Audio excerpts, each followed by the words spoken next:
Hello दोस्तों, मैं लोकेश दहिया आप सभी का स्वागत करता हूं दहिया सॉल्यूशन यूट्यूब चैनल पर।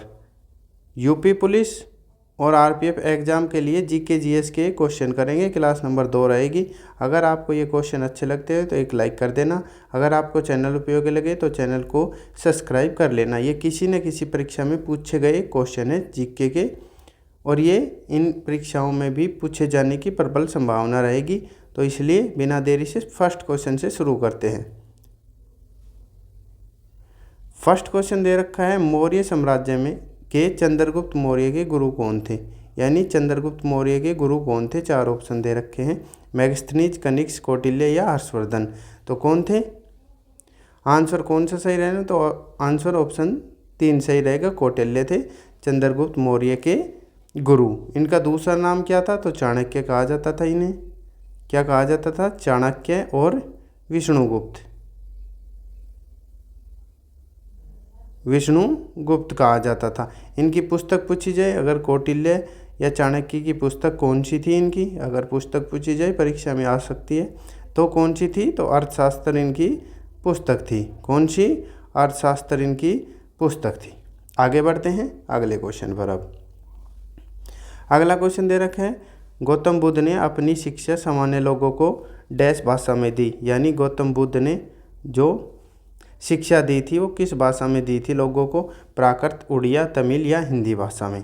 अगर पूछा जाए गौतम बुद्ध का जन्म कब हुआ था, अगर आपसे जन्म पूछा जाए तो 563 ईसा पूर्व हुआ था। कहाँ पे हुआ था, तो लुम्बिनी में हुआ था, लुम्बिनी। अच्छा, अगर पूछा जाए मृत्यु कब हुई थी या मृत्यु कहाँ हुई थी, तो कुशीनगर में। कहाँ पे हुई थी, तो कुशीनगर में इनकी मृत्यु हुई थी। अगर पूछा जाए ज्ञान की प्राप्ति, ज्ञान प्राप्ति तो बोध गया में हुई थी। कहाँ पे, बोध गया बिहार में। कहाँ पे हुई थी, बोध गया बिहार में इन्हें ज्ञान की प्राप्ति हुई थी।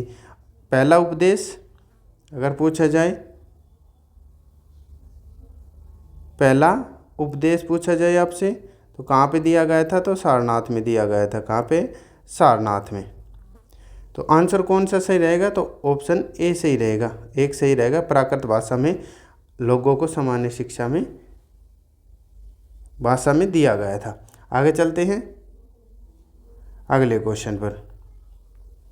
अगला क्वेश्चन दे रखा है, लक्ष्य सेन निम्नलिखित में से किस खेल के खिलाड़ी हैं। यानी लक्ष्य सेन के बारे में पूछ रखा है। तो 4 ऑप्शन दिए, क्रिकेट, टेबल टेनिस, बैडमिंटन या कबड्डी। तो आप सभी को पता होगा ऑप्शन 3 सही रहेगा। किसके खिलाड़ी हैं, बैडमिंटन के ये खिलाड़ी है। कौन, लक्ष्य सेन। और इनका संबंध अल्मोड़ा उत्तराखंड से है। अगला क्वेश्चन दे रखा है, अगला क्वेश्चन है, बंगाल विभाजन डैश में हुआ था। यानी बंगाल विभाजन कब हुआ था आपसे पूछा जाए तो कब हुआ था। अगर घोषणा पूछी जाए कब हुई थी, तो 20 जुलाई को घोषणा हुई थी। कब, 20 जुलाई 1905 में। तो आंसर कौन सा सही रहेगा, तो 4 आंसर सही रहेगा। 1905 में हुआ था बंगाल विभाजन। अगर पूछा जाए किसके काल में हुआ था, तो लॉर्ड कर्जन के काल में हुआ था। यानी हम कर्जन कह सकते हैं, लॉर्ड भगवान नहीं लगा सकते। तो किसके काल में, कर्जन के काल में हुआ था। आगे बढ़ते हैं अगले क्वेश्चन पर। अगला क्वेश्चन दे रखा है, 2011 की जनगणना के अनुसार भारत में हिंदुओं की कुल जनसंख्या कितनी थी। किसकी पूछ रखी है, हिंदुओं की, और 2011 की जनगणना के अनुसार। तो 4 ऑप्शन दिए हुए हैं, कितनी है। अगर प्रतिशत में पूछा जाए तो 79.8% थी। किसकी, हिंदुओं की। मुसलमानों की अगर मुस्लिम पूछी जाए, मुस्लिम पूछी जाए तो 17.22 करोड़, और प्रतिशत में पूछी जाए तो 14.2% थी। और टोटल पूछी जाए, यानी 2011 की जनगणना के अनुसार टोटल कितनी थी, तो 121.09 करोड़ थी भारत की जनसंख्या। तो इसका आंसर कौन सा सही रहेगा, तो ऑप्शन ए सही रहेगा। 96.63 करोड़ थी किनकी, हिंदुओं की जनसंख्या। और प्रतिशत में पूछा जाए तो 79.8%। आगे बढ़ते हैं अगले क्वेश्चन पर। अब अगला क्वेश्चन दे रखा है, भूटान भारत का पड़ोसी देश है, भारत के किस राज्य की सीमा भूटान से लगती है? यानी भूटान से भारत के किस राज्य की सीमा लगती है? 4 ऑप्शनों में से हरियाणा, पंजाब, पश्चिम बंगाल या त्रिपुरा की। तो किसकी लगती है? भूटान के साथ भारत के कितने राज्य सीमा बनाते हैं? अगर भूटान से पूछा जाए तो 4। 4 कौन कौन से हैं? तो सिक्किम, वेस्ट बंगाल यानी पश्चिम बंगाल, तीसरा असम, और चौथा कौन सा है? कौन सा राज्य है? तो अरुणाचल प्रदेश। अरुणाचल प्रदेश सीमा बनाता है। तो कौन सा ऑप्शन मैच कर रहा है इसमें? कौन सा राज्य दे रखा है? तो वेस्ट बंगाल दे रखा है। तो आंसर 3 सही रहेगा। भूटान के साथ पश्चिम बंगाल सीमा बनाता है। आगे बढ़ते हैं। अगला क्वेश्चन दे रखा है, भारतीय संविधान का अनुच्छेद 12 डैश का प्रावधान करता है? यानी अनुच्छेद 12 में किसका वर्णन है? फर्स्ट ऑप्शन दे रखा है, राज्य के नीति निर्देशक सिद्धांतों की परिभाषा। दूसरा दे रखा है, राज्य की परिभाषा, मौलिक अधिकारों की परिभाषा या मौलिक कर्तव्यों की परिभाषा। तो कौन सा सही रहने वाला है इसका आंसर अगर पूछा जाए तो? नीति निर्देशक तत्व कौन से अनुच्छेद में है? तो ये अनुच्छेद 36 से 51 तक है।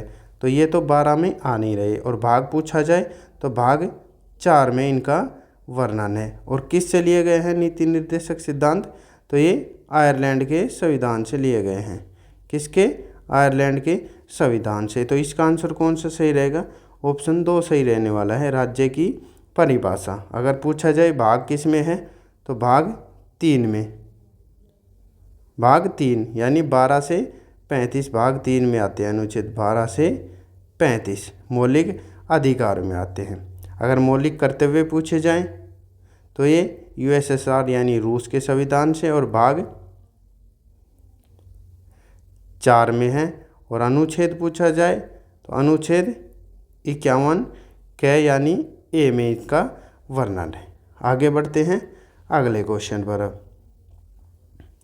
अगला क्वेश्चन दे रखा है, भारत कितने राष्ट्रीय त्यौहार मनाता है? यानी कितने टोटल राष्ट्रीय त्यौहार मनाए जाते हैं भारत में? 1, 3, 2 या 5? तो कितने मनाए जाते हैं? तो ऑप्शन 2 सही रहे। कितने? 3। कौन कौन से राष्ट्रीय त्यौहार मनाए जाते हैं? तो गणतंत्र दिवस। कौन सा? गणतंत्र दिवस। दूसरा कौन सा है? तो स्वतंत्रता दिवस। स्वतंत्रता दिवस। और चौथा अहिंसा दिवस यानी गांधी जयंती। गांधी जयंती मनाई जाती है। ये राष्ट्रीय त्यौहार मनाए जाते हैं 3। आगे बढ़ते हैं अगले क्वेश्चन पर। अब अगला क्वेश्चन दे रखा है, वाट डैश की इकाई है? यानी वाट किसकी इकाई है? प्रतिरोध, ऊर्जा, संवेग या शक्ति की। और वाट को किससे प्रतीक किया जाता है? यानी प्रतीक चिन्ह क्या है? तो डब्लू से। और इसकी किसकी इकाई है? तो ये ऑप्शन 4 सही रहेगा, पावर की इकाई है यानी शक्ति की इकाई है। अगर पूछा जाए एक अश्व शक्ति में कितने वाट होते हैं? परीक्षा में पूछा जाता है डायरेक्ट, एक अश्व शक्ति में कितने वाट होते हैं? तो 746 वाट होते हैं। आगे बढ़ते हैं लास्ट क्वेश्चन पर। लास्ट क्वेश्चन है, 2023 में आयुष्मान भव अभियान निम्नलिखित में से किसने शुरू किया था? कौन सा आयुष्मान भव 2023 में शुरू किया गया था? द्रौपदी मुर्मू, अमित शाह, नरेंद्र मोदी या राहुल गांधी? तो किसके द्वारा शुरू किया गया था? तो ऑप्शन ए सही रहेगा, हमारे राष्ट्रपति, वर्तमान राष्ट्रपति द्रौपदी मुर्मू के द्वारा। अगर पूछे जाए कौन से नंबर की राष्ट्रपति हैं? तो ये 15वीं राष्ट्रपति हैं। कौन सी? 15वीं राष्ट्रपति हैं। और किसे हरा कर बनी थी? चुनाव हुए थे जब किसे हरा कर बनी थी? तो यशवंत सिन्हा को हरा कर बनी थी। किसे? यशवंत सिन्हा को हरा कर बनी थी। और पूछा जाए चुनाव कब हुए थे? तो 24 जुलाई 2022 में ये चुनाव हुए थे।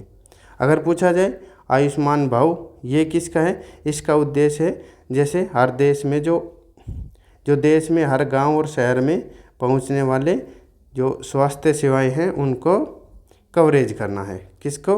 तो स्वास्थ्य सेवाओं को कवरेज करना है। स्वास्थ्य सेवाओं को हर घर तक पहुंचाना यानी गाँव में, वो है ये आयुष्मान भव। अगर ये पूछी जाए कब शुरू की गई थी, अगर आयुष्मान भव योजना 2023 में की गई थी। अगर डेट पूछी जाए तो 13 सितंबर को, 13 सितंबर 2023 को ये योजना शुरू की गई थी, अभियान शुरू किया गया था। ये हमारे क्वेश्चन थे। अगर आपको वीडियो अच्छी लगी हो तो एक लाइक करना, अगर आपको चैनल उपयोगी लगे तो चैनल को सब्सक्राइब करना और बताना कि जीके के क्वेश्चन कैसे थे। आपका दिन शुभ हो। धन्यवाद।